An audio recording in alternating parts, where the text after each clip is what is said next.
출애굽기 20장 3절입니다. 너는 나 외에는 다른 신들을 내게 두지 말라. 아멘. 오늘 저는 나 외에는 다른 신들을 이라는 제목으로 말씀을 전합니다. 오늘부터 모두 10번에 거쳐서 10계명으로 강해합니다. 오늘은 그 첫 번째 날로 하나님은 오직 한 분, 이런 주제로 말씀 전합니다. 여러분, 참 사랑은 대상이 하나입니다. 둘로 나뉠 수 없습니다. 참 사랑은 하나인 것처럼 인생의 삶도 목숨도 하나입니다. 목숨이 두 개인 것처럼 사는 사람은 분열된 것입니다. 바른 인생이 아닙니다. 나는 내 생명은 하나. 그래서 어떤 가르침도 두 번째, 두 개의 목숨이 있다고 말하는 것은 거짓입니다. 하나의 사랑을 한 생명으로 사랑하는 이것이 참 사랑입니다. 하나님께서는 오직 한 분이십니다. 그것을 오늘 10계명의 첫 번째 계명으로 주셨습니다. 생각해 보십시오. 여러분, 계명이란 약 632가지쯤 되는데 이것을 압축하여 10개로 요약한 것이 10계명입니다. 여러분, 계명이 무엇입니까? 뭘 계명이라고 부르나요?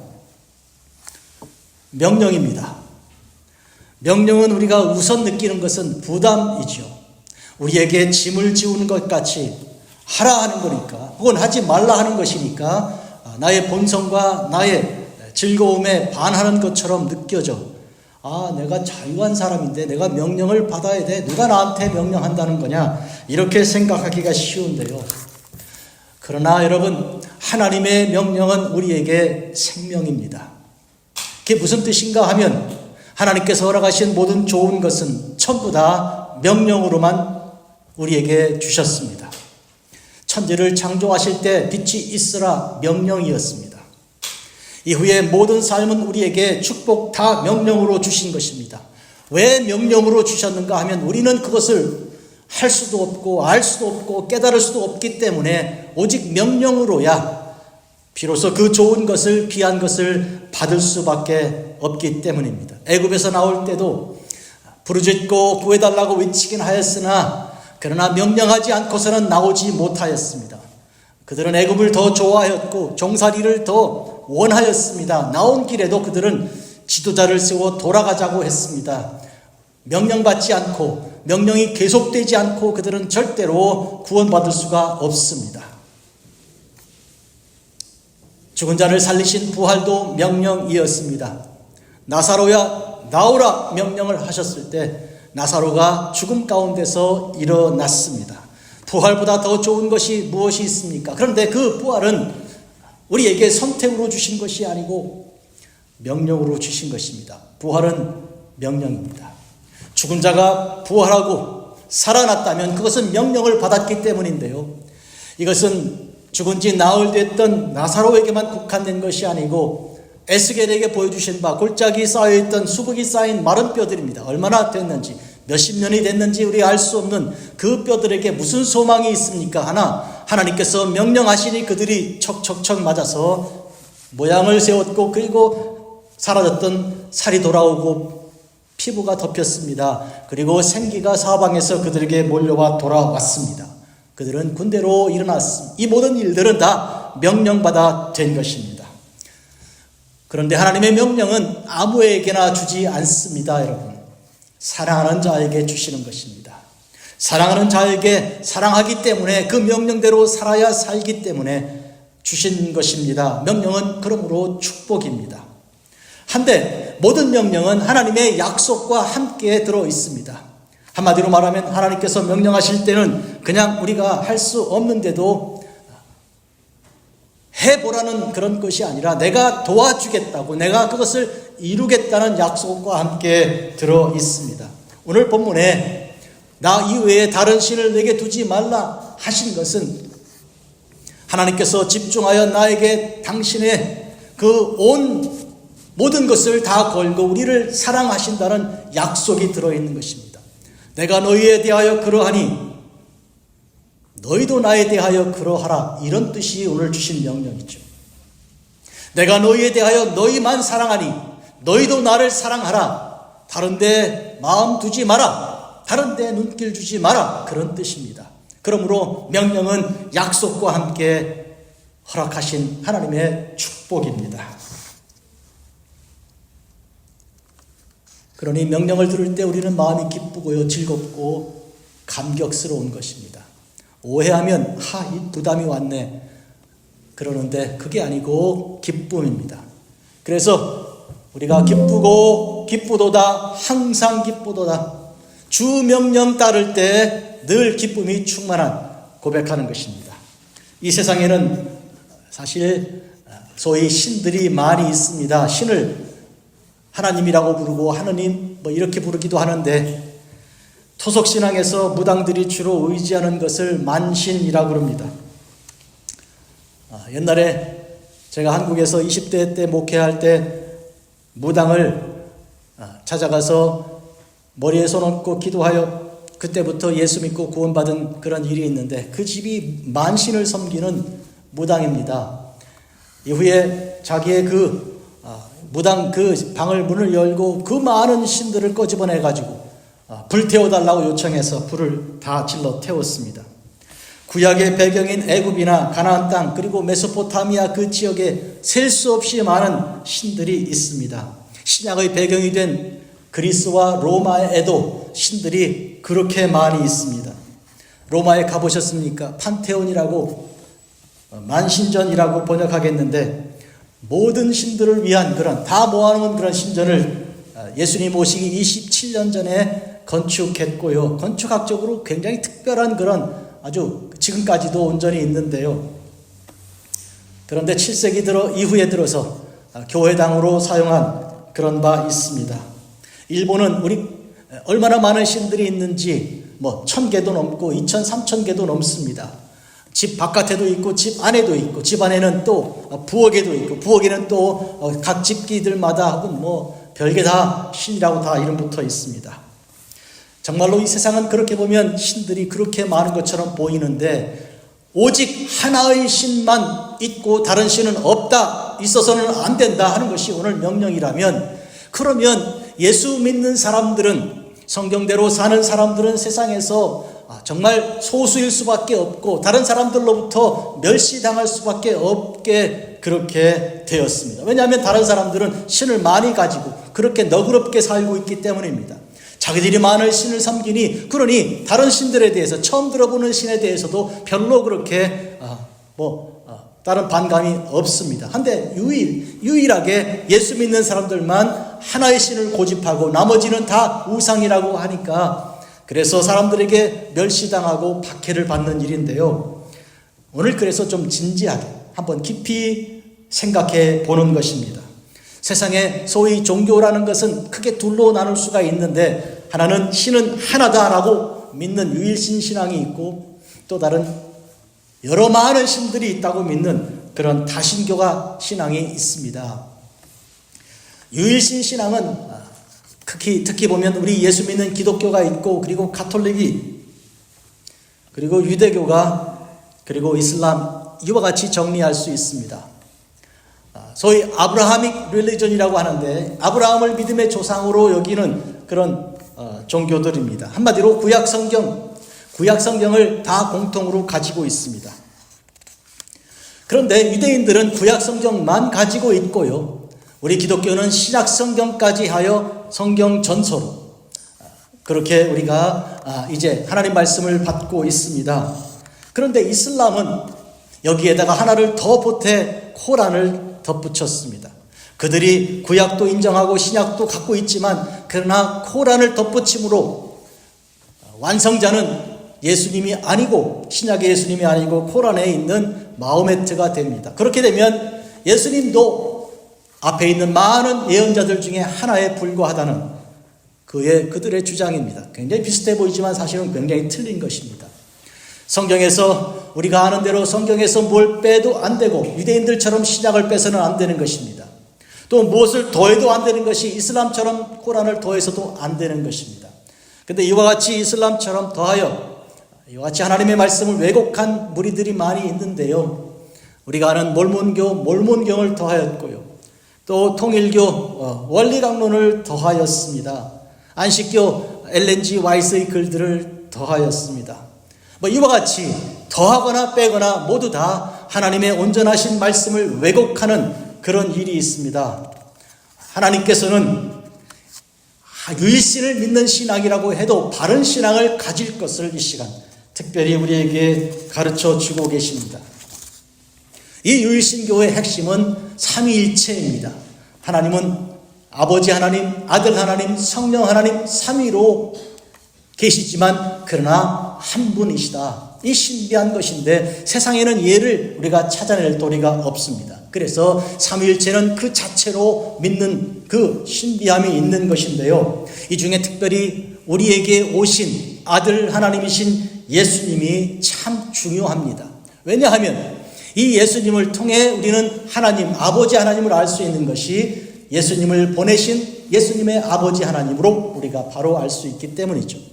또한 성령님도 예수님께서 보내신 보혜사 성령님으로 우리가 바로 알 수 있습니다. 그러므로 삼위일체 중에 우리에게 찾아오사 육신의 옷을 입고 오셔서 우리와 함께 계시고 우리의 모든 죄를 사하신 예수 그리스도를 중심으로 하여 삼위일체를 이해하는 그 신비함이 우리에게 있습니다. 그런데 다른 종교에서는 같은 유일신교 안에서도 이 예수 그리스도를 이해하는데 전혀 다른, 말하자면 이슬람같이 하나의 예언자를 본다든지 유대교같이 결코 메시아가 아니라고 메시아라고 주장하는 그런 사람들을 박해하는 것이라든지 이런 오해들이 있습니다. 그러므로 예수님을 아는 것이 이렇게 중요한 것입니다. 여러분, 이스라엘이 가나안 땅을 향하여 가는 길에 먼저 시내산에서 하나님 말씀 계명을 받았습니다. 오늘 읽은 출애굽기의 그런 배경입니다. 그들은 이스라엘 사람들로 애굽에서 10가지 재앙을 통해 하나님의 구원하시는 능력을 맛보고 출애굽한, 그리고 홍해바다를 건너 광야를 지나 시내산까지 이른 출애굽 제1세대들입니다. 그들에게 출애굽기 말씀을 주시고 20장의 1절에서 17절 10계명을 주셨습니다. 우리가 아는 대로 10계명은 또 한 번 기록이 됐는데 신명기입니다. 5장이죠.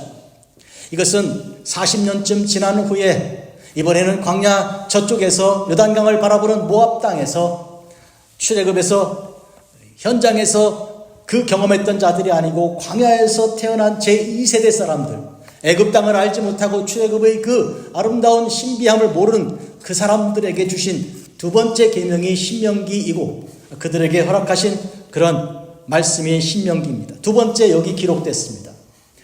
10가지 내용은 다 똑같지만 그러나 배경이 좀 다르기 때문에 우리가 좀 비교할 필요가 있지만, 그러나 오늘 저는 이 출애굽기 20장을 바탕으로 이 말씀을 여러분에게 전합니다. 여호와 하나님은 한 분이시다. 출애굽기나 신명기나 공히 같은 내용입니다.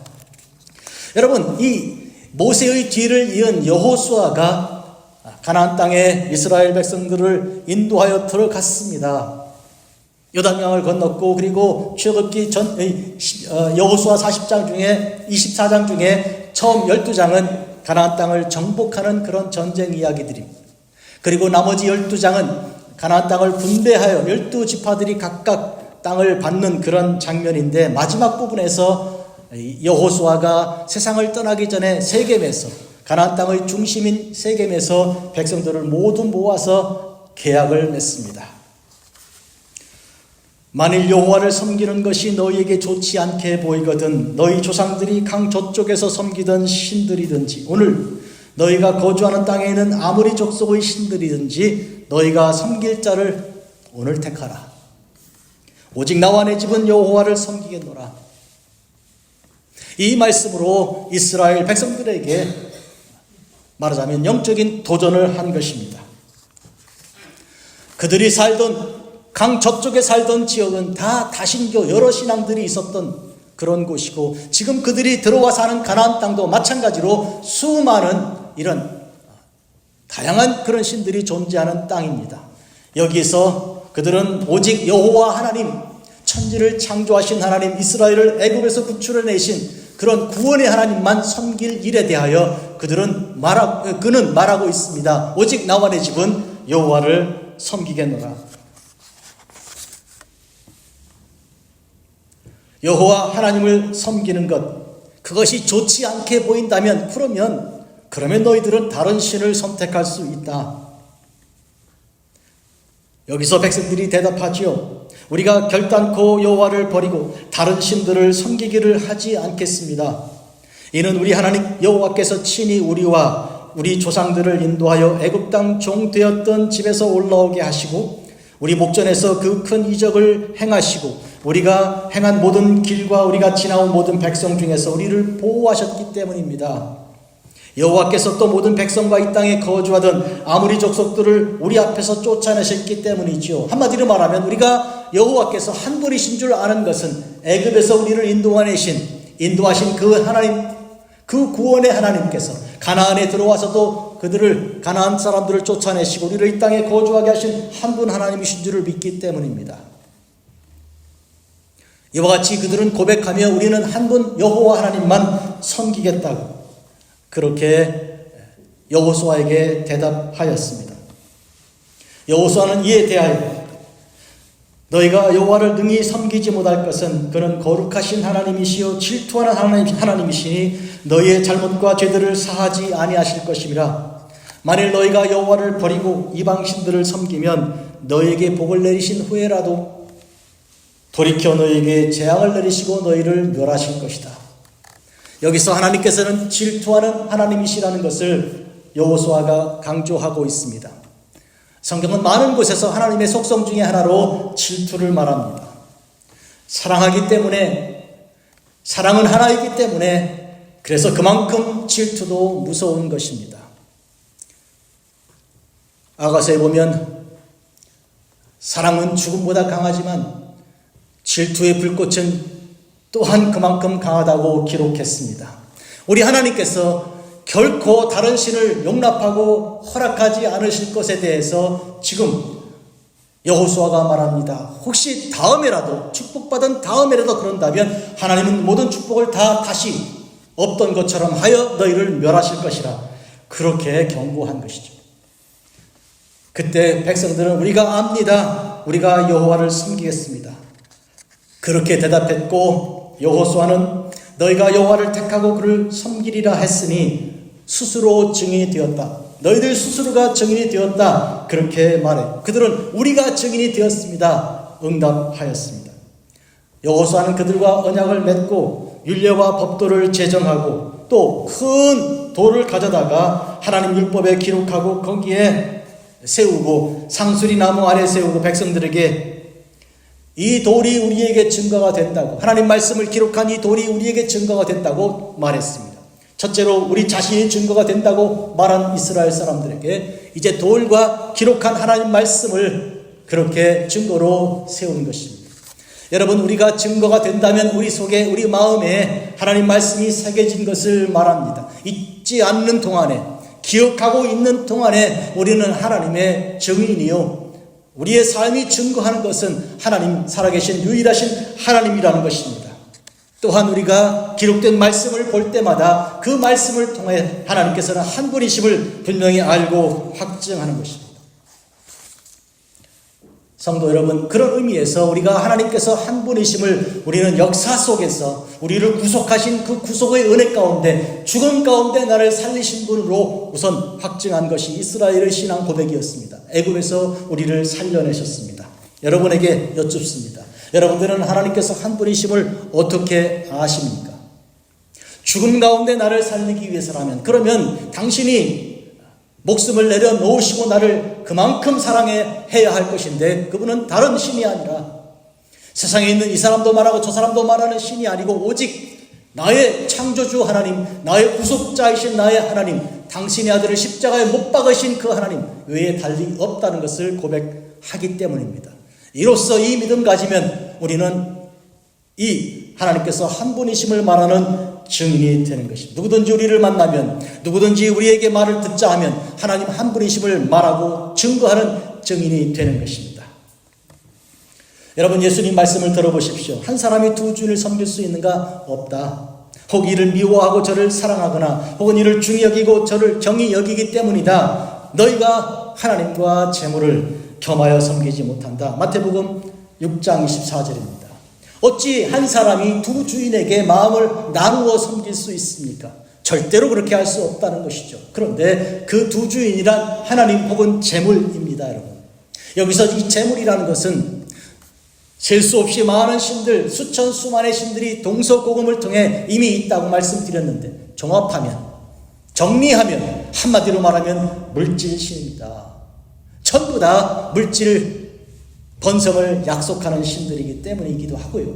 또 어째서 그들이 만들어졌는가? 사실은 인간이 만들어낸 것인데 목적은 물질을 위해서, 부자가 되기 위해서, 그리고 더 건강하게 오래 살기 위해서, 이 물질적인 축복, 이 세상의 것을 위해서 사람이 그렇게 만들어낸 것이죠. 헌데 그것들은 다 거짓입니다.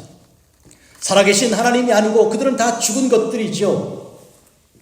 그런 의미에서 우리는 마음이 그렇게 하나님과 세상으로 나누어져서는 결코 우리가 살 길이 없다는 것을 확실히 알아야 할 것입니다. 출애굽기 34장에 하나님께서 주신 말씀, 너희는 삼가서 내가 들어가는 땅의 그 주민과 언약해서 너희들의 올무가 되지 말게 하라. 그들의 제단을 헐고 그들의 주상을 깨뜨리고 그들의 아세라상을 찍어라. 다른 신에게 절하지 말라. 여호와는 질투라 이름하는 질투의 하나님이시다. 그렇게 말씀하셨습니다. 여러분, 하나님은 질투라는 그런 이름을 가지신 하나님이라고 말씀하신 까닭은 왜 그렇습니까?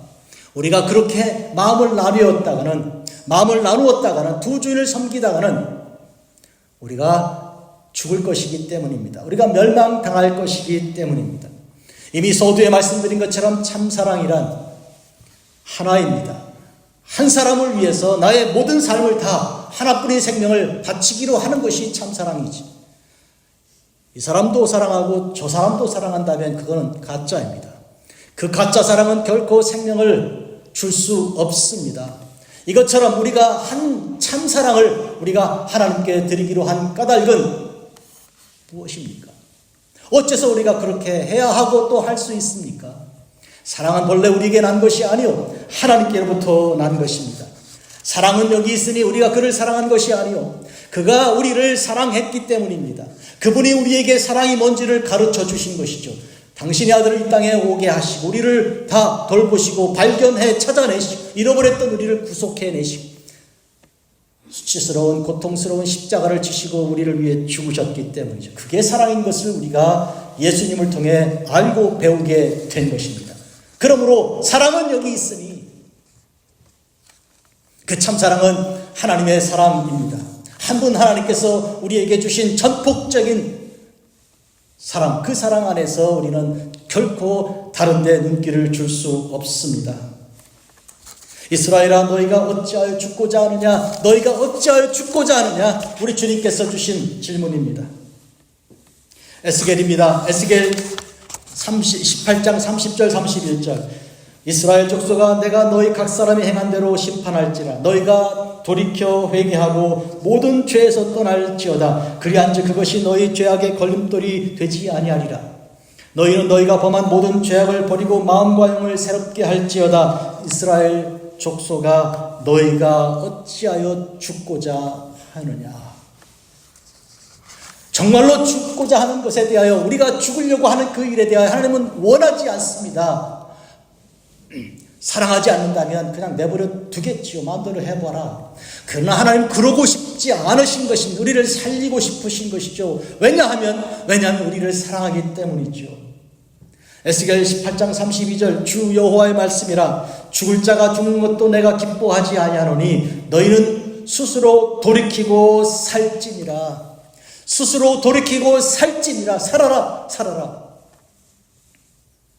근데 여러분, 하나님은 알고 계십니다. 우리가 스스로 돌이킬 수도 없고 스스로 생명길을 가는 존재도 아니라는 것을 알고 계십니다. 그래서 당신께서 36장에 약속하신 것은 내가 내 영을 맑은 물을 그들에게 허락하여 맑은 물로 씻고 그들을 정결하고 거룩하게 씻어내어서 광야에서 끌어내고 그리고 포로되 잡혀간 곳에서 끌어내어 본토로 되돌려 돌이킬 것이라고 말씀하십니다. 우리를 살리시는 분은 그러므로 하나님의 뜻이요 하나님의 능력이요 하나님의 역사하심입니다. 그래서 명령하시는 것입니다. 명령 안 받으면 어떡하려고요? 우리가 선택만 받고 있었다면 우리는 마음대로 할 것인데 그것은 옳지 않고 또 옳은 생명의 길로 갈 수가 없습니다. 요한일서 4장 10절 제가 다시 한번 읽어드리죠. 사랑은 여기 있으니 우리가 하나님을 사랑한 것이 아니요 하나님이 우리를 사랑하사 우리 죄를 속하기 위하여 화목제물로 그 아들을 보내셨습니다. 사랑은 여기 있습니다. 다른 데서 사랑을 찾고 구하지 말고 하나님께로 가야 하는 이유가 여기 있습니다. 사람들은 여러 종교들 많이 있는데 그게 다 똑같은 정상 꼭대기에 올라가는 서로 다른 그런 등산로 같은 거 아닌가 이렇게 비유로 말합니다.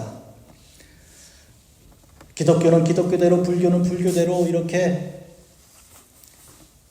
이슬람교는 이슬람교대로 다 진리가 있지 않고 또 생명이 있지 않은가. 1962년 이래로 가톨릭이 다른 종교에도 구원이 있다 해서 불교나 마호메시나 이렇게 여러 다른 신앙을 가져도 다 구원에 이른다 이렇게 하였습니다. 그래서 제가 오늘 서두에 기독교, 가톨릭, 다른 종교라고 말씀드리는 것입니다. 그거 왜 가능하지 않은가? 왜 그게 불가능한 얘기인가? 인간에게는 첫째로 높은 곳을 향해 올라가는 그런 능력도 없고 지혜도 없습니다. 우리가 창세기 6장에 기록된 것처럼 하나님께서 인간이 속으로 생각하고 계획하는 모든 것이 다 악한 것임을 주께서 이미 알고 계십니다. 우리가 그러한 존재들입니다. 그러므로 선을 알지도 못하고 행할 능력도 존재하지가 않습니다. 하나님의 명령 아니면 절대로 우리가 선한 일을 할 수 없습니다. 우리가 살아가는 동안에 삶이 고단하고요. 실패하고요. 고단한 그리고 그렇게 된 까닭이 다 하나님 명령 안에 들어있는 삶의 역사심입니다. 만약에 일이 하다가 안 됐으면 하나님께서 내게 명령하시는구나 지금. 이렇게 믿으시면 되는 것입니다. 그냥 내 마음대로 다 잘 되면 그거 축복인가요? 버리운 자입니다. 그거는. 너 마음대로 해봐 한 것이죠. 그거 좋은 자리 아니죠. 하나님께서 가는 곳마다 순간마다 나를 간섭하시고 막으시고 막아세우시고 마치 욥이 고백한 것처럼 원수처럼 나를 내동댕이 치시고 순간마다 눈 깜빡할 동안에도 침 삼킬 동안도 놔두지 않으시는 이런 하나님은 어떤 하나님이십니까? 본성대로 놔두면 죽을 거고 망할 것이니까 생명의 길로 인도하시는 그런 분이실 것입니다. 믿으시면 아멘 하십시다. 그러므로 내가 잘 될 때, 내가 모든 것 잘 풀릴 때 감사가 아니라 안 될 때, 눈물 흘릴 때, 탄식할 때 도리어 더 감사하는 까닭이 여기에 있는 것입니다. 다른 이로서는 구원받을 수 없으니 천하 사람 중에 구원받을 만한 다른 이름을 주신 일이 우리에게 없음이라. 사도행전 4장 12절입니다. 성령을 받은 다음에 베드로와 그리고 이 120명 무도들은 다 한결같이 우리 주 예수께서 어떤 분인가를 고백한 것입니다. 다른 이름으로는 절대로 구원받을 길이 없다는 것입니다. 그런 의미에서 등산하는 그런 비유, 이거는 절대로 틀린 얘기, 말이 안 되는 얘기입니다. 다 죽을 수밖에 없는 것인데요. 사람은 누구나 다 망할 수밖에 없는데 하나님께서 살 길을 허락해 주셔서 예수님을 이 땅에 보내신 것입니다. 그러므로 누구든지 예수 믿으면 다 영생 얻는 것이니까 한마디로 이것은 어떤 사람들 말하기로 왜 하필 예수님 말고 길을 안 주시냐? 왜 그 문밖에 없냐? 더 많은 문을 주시지. 하나님은 속 좁은 문 아니야? 이렇게 말하기 쉬운데 전제가 틀렸습니다. 뭐예요 전제가? 다 죽게 되었는 것이죠. 다 죽게 되었는데 살 길을 주시고 누구든지 예수 믿으라고 하니 이게 어디 속 좁으신 분 하신 일입니까? 속이 넓으신, 끝없이 넓으신 분 아니십니까? 이걸 우리가 알아야 할 것입니다. 그러므로 사람들은 오해하는 것이 다 잘 살 수 있는데 다 구원받을 수 있는데 예수님 한 분 두고 여기만 된다 이렇게 한다고 속 좁게 생각하는, 그게 아니고 다 죽을 수밖에 없다는 것부터 우리가 알아야 할 것입니다. 그러면 여러분들 생각이 아니 다 죽을 수밖에 없는 인생이라는 거에 대해 동의가 하기 어렵다 하시면 그냥 다 그만두고 신문 사회면을 보시고 이렇게 보십시오. 세상이 얼마나 악한지, 얼마나 괴로운 일들이 여기저기 상상도 못할 일들이 벌어지고 있는지 인간이 누군지 실체를 한번 눈뜨고 생각해 보시고 멀리 갈 것 없이 나 자신을 한번 생각해 보십시오. 여러분 그대로 두어도 됩니까? 주님의 은혜로 간섭하지 않아도 여러분은 그렇게 잘 살 수 있습니까? 여러분의 소원과 그런 계획한 것이 다 이루어졌다면 여러분은 만족할 수 있습니까? 때때로 우리는 무서운 생각 들지 않습니까? 내 생각대로 되었다면 벌써 나는 사람을 죽였고 벌써 나는 큰 죄인이 주께서 나를 막으셨기 때문에 내가 이렇게 살았다는 고백하지 않습니까? 바로 이런 점에서 우리는 오해하기 때문에 자기도 모르기 때문에 하나님도 오해하는 그런 일인 것입니다. 이사야서를 보면 우상 만드는 일에 대하여 철공은 목공과 철공 얘기입니다. 연장을 만들고 숯불로 일하며 망치를 가지고 그것을 만들며 그의 힘센 팔로 일을 하나 배가 고프면 기운이 없고 물을 마시지 않으면 피로하니라. 두 번째로 목공은 줄을 들여 재고 붓으로 긋고 대패로 밀고 곡선자로 구워 사람의 아름다움을 따라 사람의 모양을 만들어 집에 두게. 우상 만드는 거죠. 그리고 자기를 위하여 백향나무를 베고 디르사나무와 상수리나무를 치며 또 숲의 나무들 가운데서 자기를 위해서 한 나무를 정해서 하나의 나무를 정하는 거예요. 그걸 가지고 나무를 심고 비를 맞고 자라게 한 다음에 그리고 이것을 땔감으로 삼기도 하고 나머지 부분을 가지고 깎아가지고 우상을 만들고 절반으로는 고기를 구워 먹고 그리고 또 다른 것을 만들어서 그 앞에 엎드려 경배하며 너는 나의 신이니 나를 구원하라 하는도다. 이사야서가 말하는 거예요. 너희들이 만드는 우상이란 결국 먹다 남은 불 떼고 남은 나머지 가지고 만들어 놓고 그걸 엎드려 절하고 살아있지도 않은 것이 어찌 너희를 축복하겠는가. 너희들이 만들어 놓고 그것이 어찌 너희를 구원하겠는가. 사랑하는 성도 여러분, 돈이라는 것이 그와 같은 것입니다. 돈은 우리를 절대로 구원할 수 없습니다. 돈은 도리어 얼마나 많은 악과 죄악의 근본이 됩니까? 돈은 일만하게 근원인 것입니다. 어떤 사건이 생겨 누구를 죽였다, 어떤 사건이 생겼다, 불화한 일이 생겼다, 틀림없이 돈이 관계되어 있습니다. 그래서 수사하는 사람들은 돈줄기, 돈 흐름을 추적하지요. 그러면 틀림없이 범인을 거기서 잡는 것이죠. 한마디로 말하면 돈 때문에 사람들이 깨지고 파괴되고 죽이고 그렇게 고통스러워하는 것입니다. 이런 의미에서 우리가 그것을 섬길 것이 아니라 좋으신 하나님을 섬겨야 되죠. 내 생명을 위해 당신의 아들을 십자가에 못 박으신 하나님을 섬겨야죠. 안 그렇습니까? 왜 나를 파괴하고 나를 죽이는 자를 섬기려고 그렇게 하십니까? 이런 의미에서 오늘 우리는 돈이란 우리에게 허락하신 도구라는 것, 그것은 우리가 사용하여 명령받은 대로 하나님 뜻대로 써야 된다는 것입니다. 천지를 창조하실 때 사람을 당신의 모양과 형상으로 만드시고 그리고 모든 천하 만물을 다스리게 하셨습니다. 다스려라 하는데 왜 다스림 받습니까? 여러분? 물질 우리가 다스려야 됩니다. 지혜로운 사람은 콩나물 사고 두부 사고 멸치 사고 이런 거 다 하나하나 계산해가지고 그래가지고 상 차리고 아이들 학교 보내고 지혜로운 사람들은 그렇게 관리를 하는 거예요. 그런데 지혜가 없는 사람은 돈의 노예가 돼갖고 돈만 있으면 그냥 뭐든지 다 하는 거예요. 그냥 달려가고 또 대학교에서도 공부도 그것 전공 그거 하고 일생 그걸 위해서 살아가는 거. 그 섬기다가 돈과 함께 멸망하고 마는 것이죠.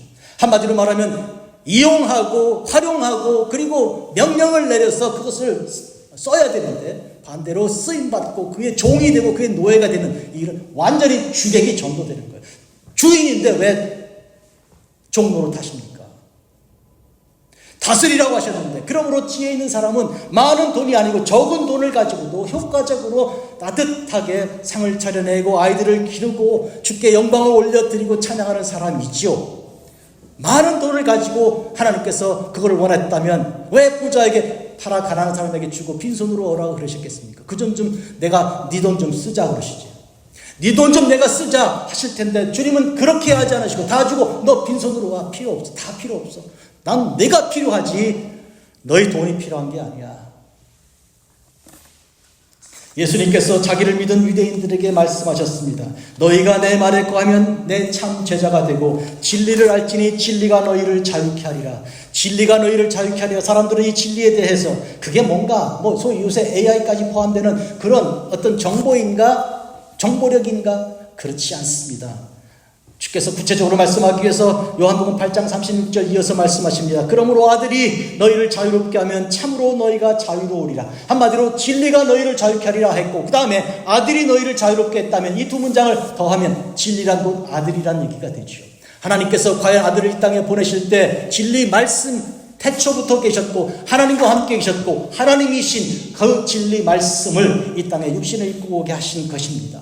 그런 의미에서 이 진리이신 예수님께서 우리를 자유롭게 하신 것이죠. 무엇으로부터 자유합니까? 구체적으로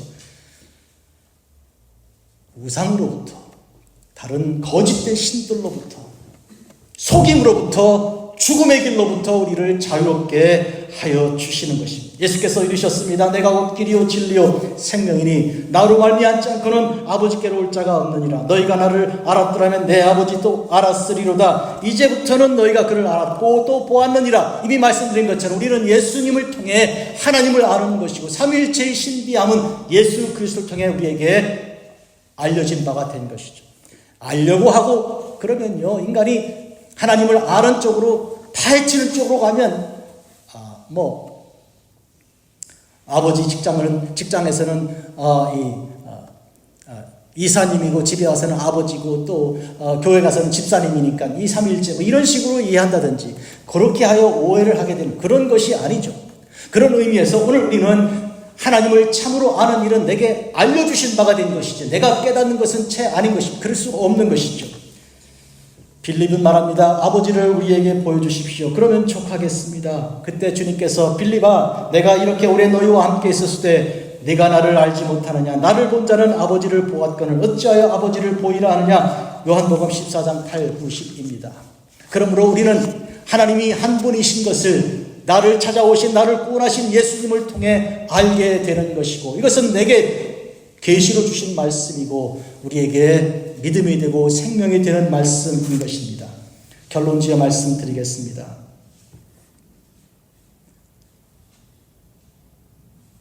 우리는 하나님께서 한 분이심을 알아야 되고 한 분 하나님을 만나 배워야 합니다. 우리가 마음을 나누면요, 내 중심으로 나누는 것입니다. 내 이기적인 욕심으로 이 사람도 만나고 저 사람도 만나고 그렇게 하는 것이죠. 이건 장사하자는 얘기죠. 사람을 대할 때 상업적인 이득으로 대하자는 것이죠. 그렇게 하나님을 섬길 수는 없습니다. 하나님은 한 분이시니 내 모든 걸 다 드려야 됩니다. 밭에 보화를 발견한 사람처럼 다 팔아서 그것을 사는 것이 하나님 만나는 신앙의 길입니다. 그분은 한 분이십니다. 그러면 우리는 모든 생명, 딱 하나밖에 없는 생명을 하나님께 다 드리고 뒤로 남기는 것이, 감추는 것이 없어야 하는 것입니다. 이게 진짜죠. 아닙니까? 인간에서도 참사랑은 내가 그 사람을 위해 내 목숨을 내려놓을 만한 사랑이어야 참사랑이지, 아니면 속인 거 아닙니까? 거짓, 가짜 결혼한 거 아닙니까? 이런 의미에서 우리가 하나님을 섬긴다고 할 때는 하나님이 내게 보이신 그 사랑처럼, 당신의 아들을 십자가에 못 박으신 그 사랑처럼 나도 그렇게 하는 것이니 어찌 내가 다른 신을 두겠습니까? 특히 물질, 모든 신을 다 종합하면 물질인데 왜 물질에 그렇게 마음을 쓰십니까? 이제부터 우리의 삶을 하나님 저에게 10원을 주셔도 감사하게 쓰겠습니다. 그걸로 주님의 일 충분히 하겠습니다. 하나님 만약에 100원을 주신다면 역시 그것 또한 주님께 다 드리고 쓰겠습니다. 금문교회 지난 30년을 돌아보면 시작할 때부터 지금까지 그냥 이렇게 궁핍하게 살았습니다. 그러나 이 궁핍함은 하나님을 철저히 의지하는 의지로 연결되고 귀결되도록 하나님께서 우리를 지켜주시고 보호해 주셨습니다. 그러므로 우리는 하나님 이외에 감사하거나 영광 돌릴 다른 존재가 없습니다. 기도하겠습니다. 자비롭고 거룩하신 아버지 하나님, 하나님께서 한 분이심을 우리에게 보이신 그 참다운 사랑을 오늘 우리가 가슴에 새깁니다. 우리도 하나님께 이 한 사랑을 돌려드리기를 원합니다. 하나님 말고는 다른 신을 섬기지 아니하겠습니다. 예수님의 이름으로 기도합니다.